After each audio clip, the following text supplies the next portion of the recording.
Volto a conversar com o Dr. Rodrigo Rodrigues sobre um tema de extrema polêmica e relevância para os advogados nos dias de hoje e para o futuro. Olá, doutor Rodrigo, obrigado pelo retorno à casa. Bom, eu que agradeço, doutor Sérgio. É um prazer sempre estar aqui na OAB, contribuindo para um tema que está em pauta, né? Um tema extremamente relevante para a advocacia. Vamos com relação a discutir esse tema. E uma primeira pergunta, indagação feita pelos colegas é com relação ao envio de documentos, com relação ao sigilo no envio de documentos, questão de adulteração e outros problemas que podem acontecer. Então, Sérgio, o que acontece? Com a utilização do certificado digital, os advogados eles têm a segurança de que as petições eletrônicas, mesmo que interceptadas no envio pelo tribunal, elas não vão ser adulteradas. Primeiro porque, se uma petição assinada digitalmente com o certificado digital da ICP Brasil sofrer qualquer tipo de adulteração, a assinatura ela é invalidada. Então, sabe-se que o documento foi adulterado. E o envio que é feito pelos tribunais, ele é criptografado e tem um nível muito forte de criptografia, né? Que varia de 1024 a 2048 bits. Então, esse procedimento com relação ao envio de petições pelos sistemas dos tribunais é um procedimento considerado seguro. Bom, então a gente pode ter certeza, o colega que está assistindo, que esse envio, esse sigilo é sempre respeitado. O que as indagações são tantas pelo tema, os advogados mais antigos têm dificuldade. Como é que fica? Qual é o papel da ordem com relação a isso? O que ela tem feito para auxiliar esses advogados?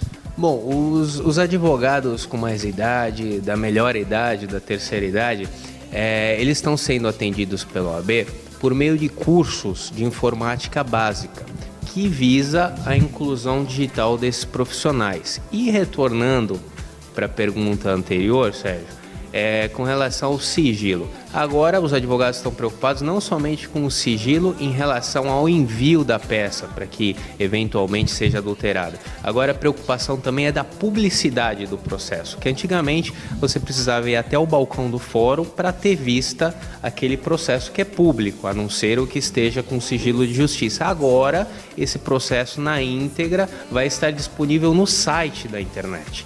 Então fica a pergunta, qualquer parte poderá ter acesso à íntegra desses autos? Somente os advogados, as partes que participam do processo? A princípio, somente os advogados e as partes que integram o processo no caso de sigilo de justiça. Mas, nos casos que não são sigilo de justiça, qualquer pessoa, qualquer cidadão poderá acessar o site do tribunal e ter a íntegra do processo mediante um cadastro prévio. As questões de contrafé juntada, quando você promove a ação, junta a contrafé para a citação, vão ser ultrapassadas, porque você está peticionando o celular, imprime. Questões de juntada de mandado, por exemplo, para citação ou intimação, como que ficam? Bom, a relação à citação, vou começar por esse ato. A citação, ela permanece da forma que já está. Extrai-se o mandado em papel e a parte ela é intimada, e quando esse mandado ele retorna cumprido ou não, ele é digitalizado, autenticado pelo servidor da justiça e autuado nos autos do processo eletrônico. Agora, também existe a citação na forma eletrônica. Essa citação ela vai se dar por e-mail, só que somente no início pelos entes conveniados, porque você não pode exigir que todas as pessoas estejam cadastradas no sistema do tribunal para serem citadas por e-mail, né? Então, existem termos de convênio, o próprio Tribunal de Justiça tem esse termo de convênio, em que as instituições elas assinam esse termo de convênio para que passem a aceitar serem citadas na forma eletrônica. Aí sim, nós estamos falando numa citação puramente eletrônica, por e-mail, sem intermédio do papel. Mas é uma questão extremamente difícil, principalmente com relação à contagem de prazo. Imaginemos que essa citação, a juntada no mandado, que não conhecemos o processo físico, começa quando o mandado é devolvido e juntado e começa a contar o prazo. Isso vai trazer muita polêmica.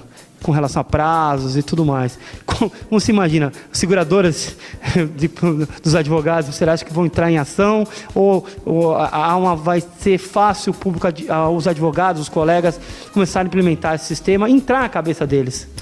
Então, aí vem a questão da intimação também. A intimação, ela permanece pelo Diário da Justiça Eletrônico, pelo DJI. Agora, existe na Lei 11.419 de 2006 e também nas normas que estão nos provimentos dos tribunais, a seguinte tipo de intimação.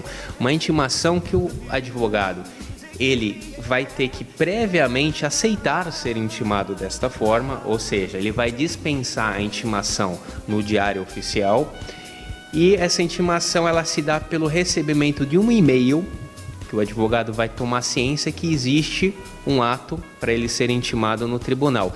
Ele vai ter, após o recebimento desse e-mail, 10 dias para acessar essa informação pela internet. E somente a partir desses 10 dias, ou a partir que ele acessar essa informação, ele é intimado. Se ele não acessar entre esses 10 dias, contando a partir do recebimento desse e-mail, ele vai se dar automaticamente por intimado. E pegando esse panorama, como você vislumbra esse procedimento? Realmente é uma evolução? Isso vai ser prejudicial a curto prazo e a longo prazo vai ter benefícios, mas hoje, no primeiro momento que entrar a lei em vigor, você acha que vai causar muito tumulto? Olha, Sérgio, realmente eu penso que é uma evolução sim, tá? Mas nós estamos numa fase de transição e toda fase de transição nós vamos encontrar problemas que vão ter que ser contornados, vai haver uma fase de estresse com relação à adaptação de todos os profissionais, não só os advogados, os procuradores, juízes, todos que operam no judiciário. Agora, a questão não difere muito na questão de como era antes pelo papel. O que acontece, e aí sim nós temos esse problema no Tribunal de Justiça, é que o que antigamente, a forma que o advogado fazia para distribuir uma inicial, né, em que ele fazia em papel, ia até o fórum e protocolava fisicamente, vai alterar de forma a ele ter que investir mais o tempo do escritório para poder fazer esse procedimento na forma eletrônica. Ele vai precisar digitalizar os documentos, transformar no formato de arquivo PDF, ele vai ter que classificar o processo por meio do sítio na internet. Então, esse procedimento sim, por esse procedimento que posso dizer que chega a burocratizar um pouquinho essa questão que já era burocrática. Mas outras questões, como o advogado poder ver o processo sem precisar ir fisicamente ao fórum, vão ganhar agilidade, o que não depender mais do papel, da autuação, de subir para o tribunal o processo. Depois que passar para a forma exclusivamente eletrônica, o advogado e a população em geral vai ganhar muito com a nova adaptação ao meio eletrônico. As indagações e o medo, o receio dos advogados é normal porque nós vivemos em razão dos prazos. O prazo realmente é um grande problema para o advogado. E aí eu até indago.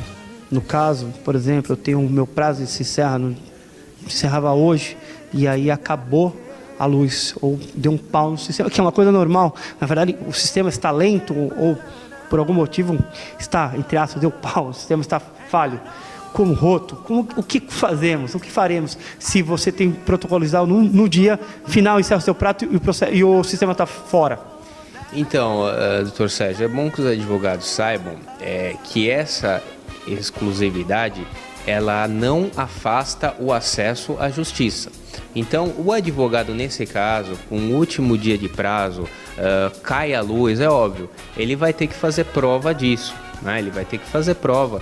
Pode ser uma prova até notória nos meios de comunicação, ele vai poder sim protocolar essa petição em papel nesses casos de risco de perecimento de direito.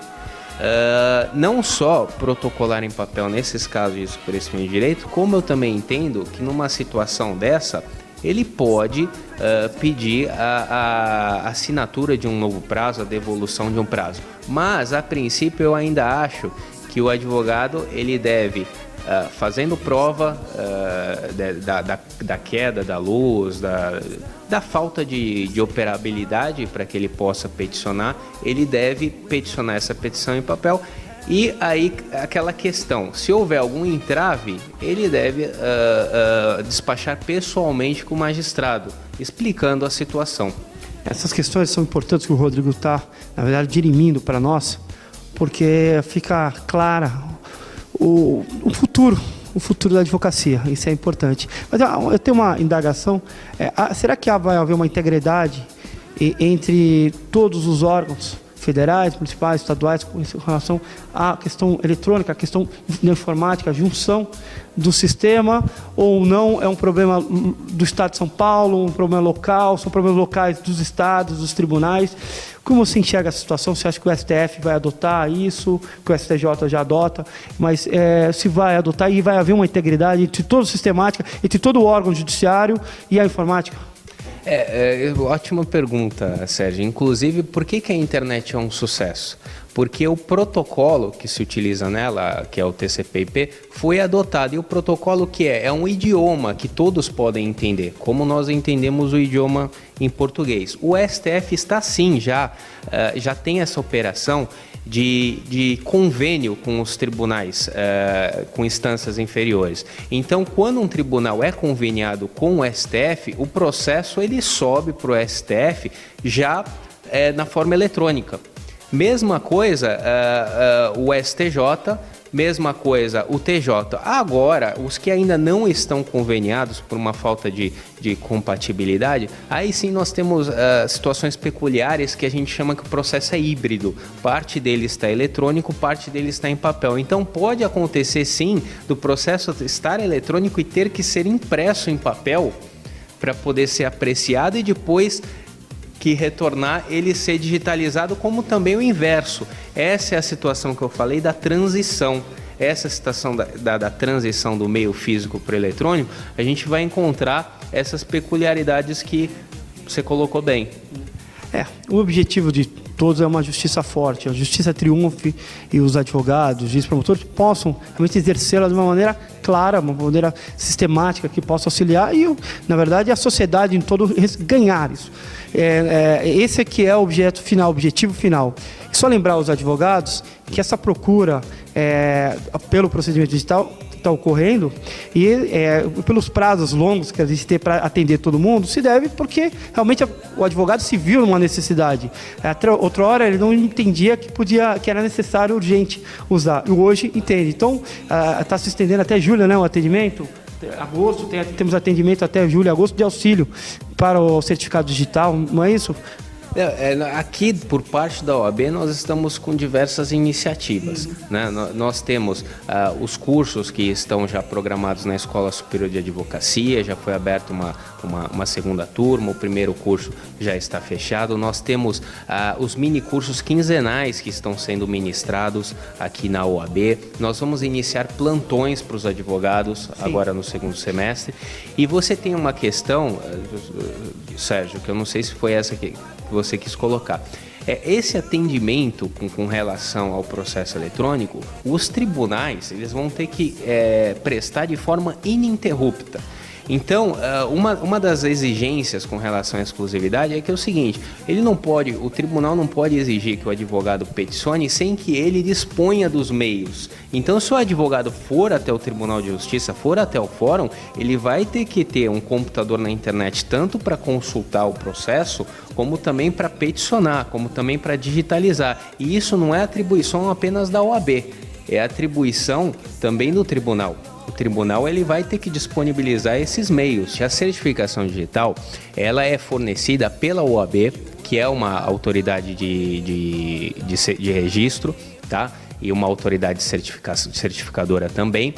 E o que aconteceu? Como houve essa demanda, como houve agora esse prazo para entrar em operação Tribunal de Justiça, muitos advogados estavam sem o seu certificado digital. O que a OAB aqui em Santos fez? Primeiro conseguiu mais uma pessoa para que fizesse a emissão do certificado digital, né, para atender toda essa demanda. Só que o advogado, quando adquire pelo site da internet, existe um prazo para que ele faça a validação presencial. Para que se acontecer do advogado não ter a certificação digital, entrar em operação o tribunal, eu preciso lembrar de uma coisa, Sérgio. Nós sempre indicamos que o advogado adquira o certificado digital da OAB. Mas nessa fase em que existe essa demanda muito grande, o advogado também pode adquirir da Associação dos Advogados de São Paulo, bem como de outras autoridades certificadoras. A Serasa, por exemplo, é uma autoridade que expede certificado, é o ECPF. É até bom colocar que é o padrão que precisa ser adquirido, é o A3 do ECPF. Então, se caso o advogado nessa transição, então não conseguir e correr risco aí de perecimento de direito, de prescrição, ele deve procurar, como eu também digo, Sérgio, que ele deve ter mais de uma certificação digital, porque eu até brinco, se ele perder uma caneta, se você tem uma caneta e acaba a sua tinta, você vai precisar de outra. E é a mesma coisa, se o advogado tem um certificado digital e der problema, ele vai precisar de um outro para que substitua aquele. Rodrigo, muito obrigado de novo pela sua presença e espero revê-lo em outros programas. Não, sem dúvidas, Sérgio. Eu agradeço, inclusive eu gostaria de deixar as portas abertas da Comissão de Informática Jurídica e Direito Eletrônico para que os colegas participem. Nós vamos ter uma reunião agora no sábado para discutir questões como essa da certificação digital, da entrada do Tribunal de Justiça, do Fórum aqui de Santos, né, da exclusividade. Então eu deixo esse convite para todos os advogados aqui da região para que venham participar da Comissão de Informática Jurídica e Direito Eletrônico.